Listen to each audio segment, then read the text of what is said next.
डायक Thurstone family member की एक ऐसी इलेक्ट्रॉनिक्स कंपोनेंट युक्ति है जिसका इस्तेमाल ट्रिगरिंग पर्पज के लिए काफ़ी ज़्यादा इस्तेमाल किया जाता है। जनरली डायक का यूज़ जो है ट्रायक को ट्रिगर करने में किया जाता है। आज के हम इस वीडियो में देखेंगे कि डायक क्या होता है, इसका एप्लीकेशंस क्या होते हैं। डायक का मतलब होता है डाई एसी, इसे डाई एसी भी कहा जाता है। डायक दो वर्ड से मिलकर के बना हुआ है, डाई एंड एसी, जिसमें डाई का मतलब है टू, एसी का मतलब है अल्टरनेटिंग करंट। यानी कि डायक जो होता है वो टू टर्मिनल वाली एक इलेक्ट्रॉनिक्स कंपोनेंट युक्ति होती है जिसका इस्तेमाल वाइडली एसी एप्लीकेशंस में किया जाता है।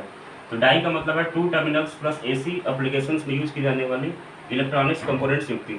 डायक जो होता है वो थर्स्टर फैमिली मेंबर के अंतर्गत आता है। स्ट्रक्चर ऑफ डायक, अगर डायक के स्ट्रक्चर को देखें तो डायक जो होता है बेसिकली एक पीएनपी सेमीकंडक्टर मटेरियल से मिलकर के बना होता है।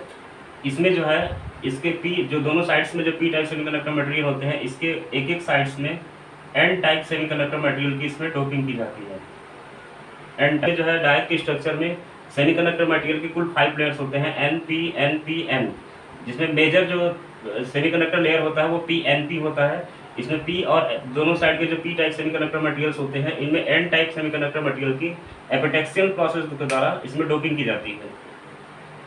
अगर इसमें पिन टर्मिनल्स को देखें तो इसमें जो होता है एक जो अपर साइड का जो पी टाइप होता है, इससे एक इलेक्ट्रोड निकला होता है, और नीचे साइड का जो पी टाइप होता है इससे भी एक इलेक्ट्रोड निकला होता है।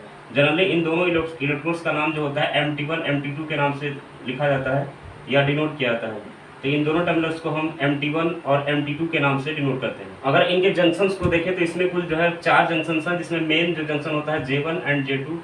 इसमें J1 जंक्शन जो होता है PN, जो फर्स्ट PN होता है सेमीकंडक्टर मटेरियल, इन दोनों से मिलकर के बना होता है। तो J1 जंक्शन है NP से, जो है J2 जंक्शन है, और उसी प्रकार जो हम इस PN से बना हुआ एक जंक्शन जो है यहाँ पर J3 कर सकते हैं, और इस PN के तरफ भी जो जंक्शन बनेगा उसे J4 कर सकते हैं। तो इस प्रकार इस डायक के स्ट्रक्चर में कुल 4 जंक्शंस होते हैं। ये 2 टर्मिनल वाली इलेक्ट्रॉनिक्स कंपोनेंट है और ये पावर इलेक्ट्रॉनिक्स कंपोनेंट है। इसका इस्तेमाल एसी एप्लीकेशंस में किया जाता है। इसका जनरली यूज जो होता है वो ट्रिगरिंग पर्पज के लिए होता है, ट्रायक को ट्रिगर करने में। तो सिंबल ऑफ डायक, डायक का जो सिंबल होता है जनरली 2 टाइप्स का होता है। एक तरह का सिंबल इस टाइप का होता है, इसमें एक टर्मिनल MT1 और दूसरा टर्मिनल MT2 होता है। डायक का एक यह सिंबल है, यह सिंबल डिनोट करता है कि इसमें जो करंट होती है MT1 से MT2 की तरफ भी फ्लो हो सकती है और MT2 से MT1 की तरफ भी फ्लो हो सकती है। तो यह एक by directional power electronics component युक्ति है। हम देखेंगे इस वीडियो में कि किस प्रकार ये by directional power electronics component है। और इसके दूसरे सिंबल की बात करें तो इसका दूसरा सिंबल कुछ इस प्रकार से होता है। तो यह भी एक डायक का सिंबल है। यहाँ पर एक टर्मिनल MT1 कर सकते हैं और यहाँ पर एक टर्मिनल MT2। इस सिंबल यह जो सिंबल है यह डिनोट कर रहा है, यह इंडिकेट करता है कि इसमें एरो जो होती है दोनों साइड्स में होती है, यानी कि इसमें करंट का डायरेक्शन MT1 से MT2 की तरफ और MT2 से MT1 की तरफ भी होता है। तो ये जो है 2 बेसिक सिंबल्स हैं डायक के, और यह है स्ट्रक्चर ऑफ डायक। तो आइए देखते हैं कि यह किस प्रकार वर्क करता है, इसकी वर्किंग क्या है। वर्किंग ऑफ डायक, MT1 पे पॉजिटिव डीसी वोल्टेज, MT2 पे नेगेटिव डीसी वोल्टेज, या MT2 पे पॉजिटिव डीसी वोल्टेज और MT1 पे नेगेटिव डीसी वोल्टेज, दोनों तरह की डीसी पावर सप्लाई इसमें दी जा सकती है। तो अगर MT1 पे पॉजिटिव वोल्टेज दिया जाए, MT2 पर नेगेटिव वोल्टेज दिया जाए, या MT1 पर पॉजिटिव वोल्टेज दिया जाए विथ रिस्पेक्ट टू MT2, तो देखते हैं कि किस प्रकार यह वर्क करता है। तो MT1 पे जब यहाँ पे पॉजिटिव डीसी वोल्टेज अप्लाई किया जाएगा और MT2 पे नेगेटिव डीसी वोल्टेज अप्लाई किया जाएगा, तो इस तरह के केस में, और यहाँ पर हम वेरिएबल डीसी वोल्टेज ले लेते हैं, तो ऐसी वोल्टेज को सिंपली अगर V के रूप में डिनोट किया जाए, MT1 पे पॉजिटिव डीसी वोल्टेज है, MT2 पे नेगेटिव डीसी वोल्टेज है। तो अगर J1 जंक्शन को देखें कि J1 जंक्शन किस बायस में होगा, तो यहाँ पर P टाइप को डायरेक्टली पॉजिटिव डीसी वोल्टेज मिल रहा है और इस N टाइप को नीचे से नेगेटिव वोल्टेज मिल रहा है। तो यह J1 जंक्शन जो बना है PN से, यह सिंपली फॉरवर्ड बायस कंडीशन में हो जाएगा। और J2 जंक्शन को अगर देखें तो P को यहाँ पर नेगेटिव वोल्टेज मिल रहा है और इसके N को ऊपर से पॉजिटिव वोल्टेज मिल रहा है, तो ये J2 जंक्शन जो है वो रिवर्स बायस कंडीशन में हो जाएगा। उसी प्रकार अगर J3 जंक्शन को देखा जाए तो J3 जंक्शन जो है, अगर P टाइप को प्लस वोल्टेज मिल रहा है, N टाइप को माइनस मिल रहा है, तो ये J3 जंक्शन जो है वह भी फॉरवर्ड बायस में हो जाएगा। और J4 जंक्शन को अगर देखा जाए तो J4 जंक्शन में भी इस P को नेगेटिव वोल्टेज है और N पर जो है पॉजिटिव वोल्टेज है, तो सिंपली जो है रिवर्स बायस कंडीशन में हो जाएगा। तो इस प्रकार इस डायक में अगर MT1 पे पॉजिटिव डीसी वोल्टेज और नेगेटिव डीसी वोल्टेज अप्लाई कर दिया जाए, तो इसका जो मेजर जो बड़े जो 2 जंक्शन होते हैं J1 और J2, इसमें एक जंक्शन फॉरवर्ड बायस में होगा, दूसरा जंक्शन रिवर्स बायस में होगा। प्लस इसमें जो 2 माइनर जंक्शंस होते हैं J3 और J4, ये दोनों माइनर जंक्शंस है और J1 J2 मेजर जंक्शन है। तो J3 और J4 जंक्शन जो माइनर वाले हैं उसमें एक माइनर जंक्शन फॉरवर्ड बायस में होगा, दूसरा माइनर जंक्शन रिवर्स बायस में होगा। तो इस प्रकार इसमें कुल टोटल बायसिंग को अगर देखें तो एक मेजर फॉरवर्ड बायस में है, एक माइनर फॉरवर्ड बायस में है, एक मेजर रिवर्स बायस में है और एक माइनर रिवर्स बायस कंडीशन में है। सिंपली नॉर्मल वोल्टेज पर यह डिवाइस टर्न ऑन नहीं होगी, इसके लिए काफ़ी अधिक वोल्टेज अप्लाई करना पड़ेगा। यानी कि यहाँ पर जो हाई वोल्टेज अप्लाई करना होगा इन दोनों रिवर्स बायस के ब्रेक ओवर वोल्टेज के बराबर देना पड़ेगा, तब जाकर के यह डिवाइस टर्न ऑन होगी। तो यहाँ पर जो वोल्टेज अप्लाई किया गया है डीसी वोल्टेज, इसको हम बढ़ाएंगे, इसको वैरी कराया जाएगा। जब इसको बढ़ाया जाएगा तो इन दोनों रिवर्स बायस का इफेक्ट जब इसमें कम हो जाएगा तो उस समय कैरियर्स जो होंगे आसानी से इसको फ्लो करेंगे और इसमें करंट फ्लो होना स्टार्ट होगी। इस तरह के केस में यहाँ पर पी टाइप को पॉजिटिव वोल्टेज है, तो यहाँ पर पी टाइप में मेजोरिटी जो कैरियर्स होंगे वो होल्स होंगे, एन टाइप में मेजोरिटी कैरियर्स जो होंगे इलेक्ट्रॉन्स होंगे, इस पी टाइप में मेजोरिटी कैरियर्स जो होंगे वो होल होंगे। उसी प्रकार अगर इस एन टाइप में देखा है तो एन टाइप में मेजोरिटी कैरियर्स इलेक्ट्रॉन्स है, दोनों साइड्स में जो होल्स है पी टाइप का वह इस प्लस वोल्टेज से रिपेल होकर नीचे की तरफ आएगा। एन टाइप का जो इलेक्ट्रॉन है वो अट्रैक्ट होकर के ऊपर जाएगा। पी टाइप का जो होल्स है इस नेगेटिव वोल्टेज से अट्रैक्ट होकर के नीचे की तरफ आएगा। इस एन टाइप का जो इलेक्ट्रॉन है इस नेगेटिव वोल्टेज से रिपेल होकर के ऊपर जाएगा। इस एन टाइप का जो इलेक्ट्रॉन है वो पॉजिटिव वोल्टेज से अट्रैक्ट होकर के ऊपर की तरफ जाएगा। यानी कि अगर कुल देखा जाए तो इस एन तीनों एन टाइप सेमीकंडक्टर मटेरियल के इलेक्ट्रॉन्स ऊपर की तरफ शिफ्ट हो रहे हैं MT1 की तरफ, और दोनों जो पी टाइप सेमीकंडक्टर मटेरियल के जो कैरियर्स होल्स हैं वो नीचे की तरफ आ रहे हैं। तो जिस डायरेक्शन में कैरियर होल फ्लो होता है उसी डायरेक्शन में करंट फ्लो होती है, या जिस डायरेक्शन में इलेक्ट्रॉन फ्लो होगा उसके अपोजिट डायरेक्शन में करंट फ्लो होगी। तो चूंकि इलेक्ट्रॉन सभी एन टाइप के ऊपर जा रहे हैं तो इसलिए करंट का जो डायरेक्शन होगा ऊपर से नीचे की तरफ यानी MT1 से MT2 की तरफ होगा, या होल्स ऊपर से नीचे की तरफ आ रहे हैं तो इसलिए करंट का डायरेक्शन भी जो है MT1 से MT2 की तरफ होगा। तो इस तरह के अगर डीसी पावर सप्लाई अगर अप्लाई किया जाए डायरेक्ट में तो उस समय जो करंट फ्लो होगी वो फ्रॉम MT1 से MT2 की तरफ फ्लो होगी। अगर ऐसी करंट को सिंपली आई के रूप में डिनोट किया जाए तो इसका डायरेक्शन जो होगा MT1 से MT2 की तरफ होगा। लेकिन इसमें जो दो जंक्शन जो है रिवर्स बायस में होने की वजह से ये कैरियर्स आसानी से इस जंक्शन को J2 जंक्शन को, ये जो J2 जंक्शन है और ये जो J4 जंक्शन है इसको आसानी से पार नहीं कर पाएंगे, जिसके लिए वोल्टेज को बढ़ाना पड़ेगा और अधिक वोल्टेज अप्लाई जब करेंगे तब उस हाई वोल्टेज पर इन दोनों रिवर्स बायस वोल्टेज के अगर ब्रेक ओवर वोल्टेज के बराबर या उससे अगर ज़्यादा वोल्टेज प्रोवाइड करेंगे तब जाकर के कैरियर्स इसको पार करेंगे, तो इसमें जो है मेन करंट फ्लो होना स्टार्ट होगी। यानी कि सिंपली इस कंपोनेंट में मेन करंट फ्लो करने के लिए MT1 से MT2 की तरफ या मेन करंट फ्लो होने के लिए यहाँ पर जो वोल्टेज अप्लाई करना होगा वो ब्रेक डाउन वोल्टेज के बराबर अप्लाई करना होगा। तो ऐसी वोल्टेज को सिंपली ब्रेक ओवर वोल्टेज या ब्रेक डाउन वोल्टेज कहा जा सकता है। तो इस वोल्टेज पर जो है यह डिवाइस टर्न ऑन होगी। टिपिकल जो डायोड होते हैं उनका सभी डायोड का जो ब्रेक ओवर वोल्टेज या ब्रेक डाउन वोल्टेज जो होता है वो 25 से 30 वोल्ट या 35 वोल्ट के अराउंड होता है। तो लगभग 25 से 35 वोल्ट के आसपास जब वोल्टेज यहाँ पर अप्लाई किया जाएगा तो कैरियर्स आसानी से पार कर जाएंगे जंक्शन को, रिवर्स बायस वाले को। क्योंकि फॉरवर्ड बायस को तो कैरियर्स आसानी से पार कर ही जाएंगे क्योंकि उनका डिप्लेशन लेयर नैरो होता है। तो जब कैरियर सभी जंक्शन को पार कर जाएंगे तो इसमें मेन करंट फ्लो होगी जिसका डायरेक्शन होगा MT1 से MT2 की तरफ। अगर MT2 टर्मिनल पर जो positive DC voltage with respect to MT1 terminal अगर अप्लाई किया जाए डीसी वोल्टेज, तो MT1 पे नेगेटिव वोल्टेज और MT2 पे पॉजिटिव डीसी वोल्टेज देने पर अगर इसके सभी जंक्शन की बायसिंग को अगर देखें तो यहाँ पर जो जंक्शन J1 है, junction J2, this is junction J3 and this is junction J4। तो अगर J1 जंक्शन को अगर देखा जाए तो J1 जंक्शन जो होगा इसमें P टाइप को नेगेटिव वोल्टेज है और N टाइप को नीचे से पॉजिटिव डीसी वोल्टेज है। तो इस समय यह जंक्शन J1 जो होगा वो सिंपली रिवर्स बायस केस में हो जाएगा। J2 जंक्शन को अगर देखा जाए तो J2 जंक्शन में P टाइप प्लस वोल्टेज मिला है और N टाइप को ऊपर से नेगेटिव वोल्टेज है। ये J2 जंक्शन जो होगा वो फॉरवर्ड बायस कंडीशन में हो जाएगा। J3 जंक्शन को अगर देखा जाए तो J3 जंक्शन P टाइप को नेगेटिव वोल्टेज है, तो इस प्रकार यह जो जंक्शन होगा रिवर्स बायस में हो जाएगा। और J4 जंक्शन को अगर देखा है तो P टाइप को पॉजिटिव वोल्टेज है, तो ये सिंपली जंक्शन जो हो जाएगा वो फॉरवर्ड बायस कंडीशन में हो जाएगा। तो इस केस में भी जो है दो फॉरवर्ड बायस कंडीशंस में होंगे जंक्शंस और दो रिवर्स बायस कंडीशंस में होंगे। यह सेम वैसे ही इक्वल प्रॉपर्टी है जैसे जब वोल्टेज रिवर्स अप्लाई किया गया था, यानी कि MT1 पे जब प्लस पॉजिटिव वोल्टेज दिया गया था और MT2 पे जब नेगेटिव वोल्टेज अप्लाई किया गया था। इस केस में भी एक मेजर जंक्शन और एक माइनर जंक्शन फॉरवर्ड बायस में है और एक मेजर जंक्शन और एक माइनर जंक्शन जो है रिवर्स बायस में है। यानी दोनों केसेज में जो है प्रोबेबिलिटी जो है बायसिंग की वो इक्वल है। तो इस केस में भी जो है वोल्टेज जो अप्लाई करना होगा इन दोनों रिवर्स बायस वोल्टेज के ब्रेक ओवर वोल्टेज तक यहाँ पर सप्लाई देनी होगी, यानी कि वोल्टेज बढ़ाना पड़ेगा। तब जाकर के जब इनके ब्रेक डाउन वोल्टेज के बराबर या उससे अधिक वोल्टेज जब अप्लाई कर दिया जाएगा तभी इसमें सिंपली करंट फ्लो हो सकती है। तो इस समय अगर कैरियर्स के फ्लोमेंट को देखें तो यहाँ पे पॉजिटिव वोल्टेज है, P टाइप में जो होल्स होंगे मेजोरिटी कैरियर्स, N टाइप में मेजोरिटी कैरियर्स इलेक्ट्रॉन्स हैं, P टाइप में मेजोरिटी कैरियर्स होल्स हैं, इस N टाइप में मेजोरिटी कैरियर्स इलेक्ट्रॉन्स हैं।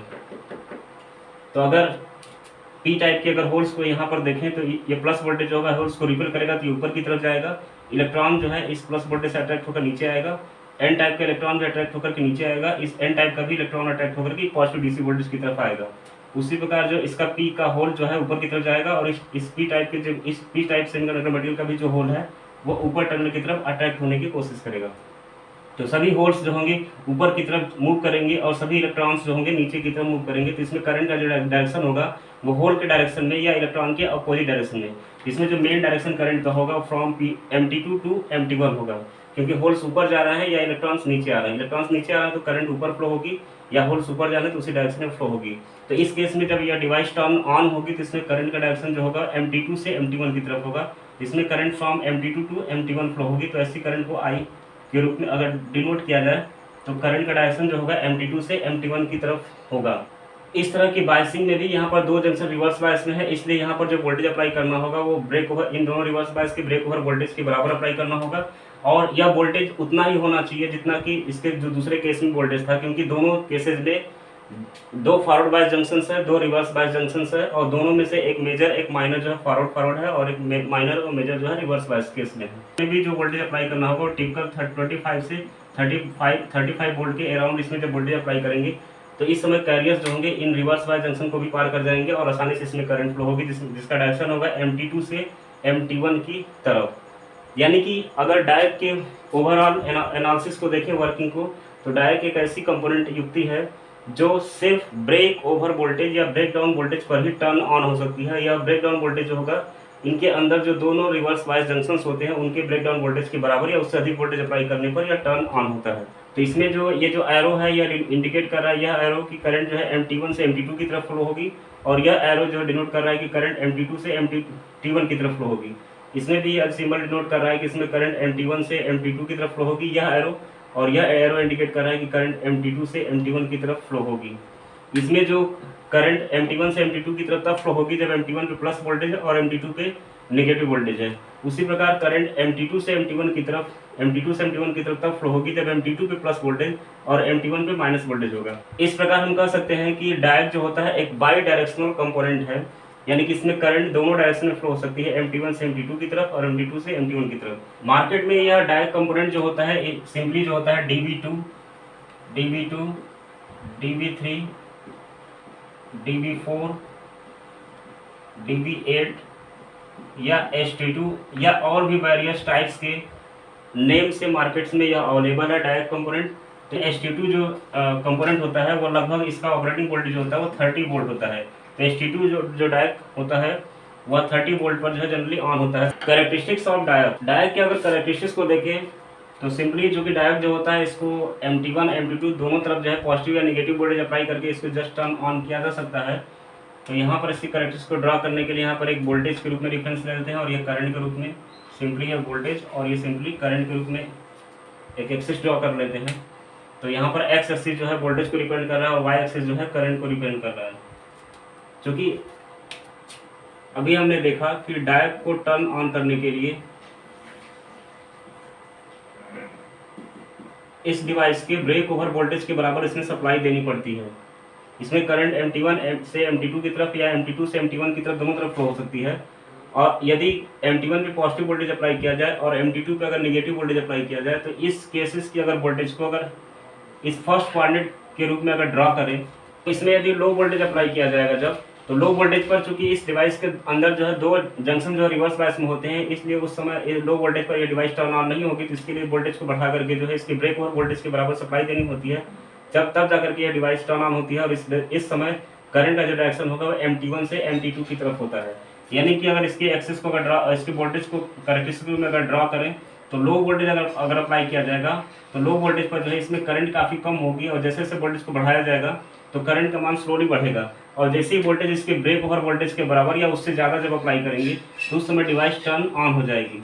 तो ऐसी वोल्टेज को कहा जाता है ब्रेक डाउन वोल्टेज या ब्रेक ओवर वोल्टेज।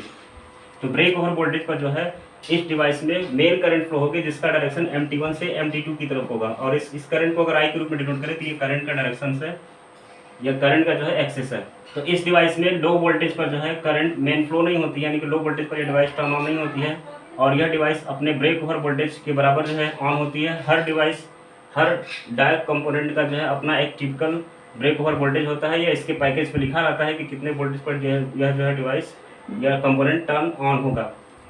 तो जैसे ही ब्रेक ओवर वोल्टेज के बराबर इसमें सप्लाई दे देंगे तब ये डिवाइस टर्न ऑन हो जाएगी। ब्रेक ओवर वोल्टेज के बाद भी अगर इस वोल्टेज को अगर अधिक अप्लाई किया जाए, वोल्टेज को बढ़ाया जाए, तो इसके अगर मल्टीमीटर से इसके रिस्पेक्ट में अगर वोल्ट मीटर लगा करके अगर इसको वोल्टेज चेक किया जाएगा तो वोल्टेज में ज़्यादा परिवर्तन नहीं होगा, लेकिन करंट रैपिडली बहुत फास्ट इसमें जो है बढ़ती जाएगी। जैसे जैसे वोल्टेज को बढ़ाते जाएंगे तो करंट का मान तेज़ी से जो है बढ़ता जाएगा, लेकिन वोल्टेज में ज़्यादा फर्क इसमें नहीं पड़ता है, यह जनरली हर कंपोनेंट में होता है। तो यह डिवाइस जो है फर्स्ट क्वाड्रेंट में, यानी कि इस केसेस में जो करंट का डायरेक्शन होगा वह MT1 से MT2 की तरफ होगा और इसकी कैरेक्टरिस्टिक्स कुछ इस प्रकार से होगी। उसी प्रकार जब MT1 पे अगर नेगेटिव वोल्टेज अप्लाई किया जाए और MT2 पे जब पॉजिटिव वोल्टेज अप्लाई किया जाए तो इस केस में भी जो है उतना ही वोल्टेज अप्लाई करना होगा जितना कि प्रीवियस केस में वोल्टेज अप्लाई करना पड़ा था। तो इस केस में भी वोल्टेज उतना ही देना पड़ेगा ब्रेक ओवर वोल्टेज के बराबर, तब जाकर के यह डिवाइस टर्न ऑन होगी। और जब ये ऑन होगी तो इसमें करंट का डायरेक्शन जो होगा MT2 से MT1 की तरफ होगा। तो वोल्टेज अप्लाई किया जाएगा तो इसमें करंट ज़्यादा फ्लो नहीं होगी। जैसे जैसे वोल्टेज को बढ़ाते जाएंगे तो करंट का मान बढ़ता जाएगा, और जब वोल्टेज का मान इसके ब्रेक ओवर वोल्टेज के बराबर सप्लाई दे दिया जाएगा तब इसमें रैपिडली करंट जो है फ्लो होगी। और इस वोल्टेज से भी अगर ज़्यादा मान अगर वोल्टेज को अप्लाई किया जाए तो इसकी रिस्पेक्ट इसके एक क्रॉस वोल्टेज में ज़्यादा परिवर्तन नहीं होगा, लेकिन करंट में रैपिडली जो है परिवर्तन होगा। तो ये जो दोनों केसेज है, यह दोनों केसेस इंडिकेट कर रहा है कि इस समय जो है डायोड टर्न ऑन है, यानी कि डायोड जो है इस केस में ऑन है।